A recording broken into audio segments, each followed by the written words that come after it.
To you bye Chitale बंधू।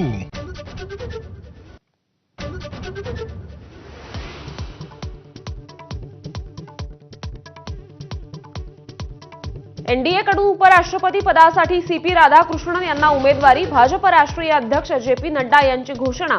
CP Radhakrishnan सध्या महाराष्ट्राचे राज्यपाल।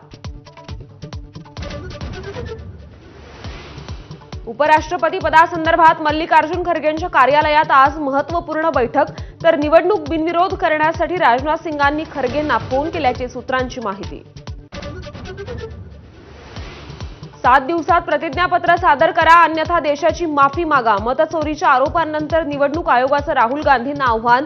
तर निवडणूक आयोग घाबरल्याचा काँग्रेसचा आरोप। आपल्याकडे प्रतिज्ञापत्र मागणारा निवडणूक आयोग अनुराग ठाकुरांकडे शपथपत्र का मागत नाही? राहुल गांधींचा निवडणूक आयोगाच्या पत्रकार परिषदेनंतर खडा सवाल।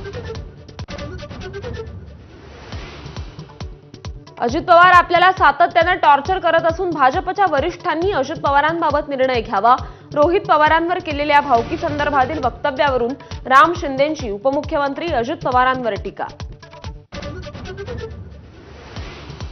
ठाकरे बंधूंची युती झालेल्या बेस्ट पतसंस्थेची आज निवडणूक। अपहार झाल्याचा भाजपचा आरोप। तर 21 संचालकांना चौकशीसाठी नोटीस। नागपूरसह पूर्व विदर्भातील 800 शिक्षकांचे पगार रखडले। शालार्थ आयडी घोटाळा प्रकरणाचा परिणाम।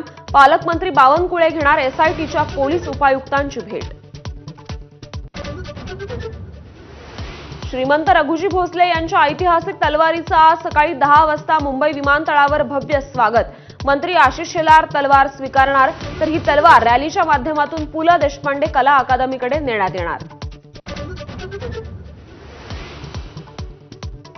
42 वर्षांच्या लढ्याला अखेर यश। कोल्हापूर सर्किट बेंचचं सरन्यायाधीशांच्या हस्ते उद्घाटन।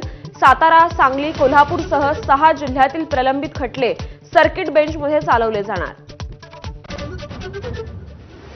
पुढील 3 दिवस राज्यात मुसळधार पावसाचा इशारा। मुंबई, ठाणे, पालघरला ऑरेंज अलर्ट। तर पुणे, सातारा आणि कोल्हापुरातील घाट परिसराला रेड अलर्ट जारी। ट्रम्प आणि युक्रेनचे अध्यक्ष झेलेन्स्की यांच्यात आज व्हाईट हाऊसमध्ये महत्त्वपूर्ण बैठक। 5 देशांचे प्रमुख, नाटोचे सरचिटणीस आणि युरोपियन महासंघाचे आयुक्तही होणार सहभागी।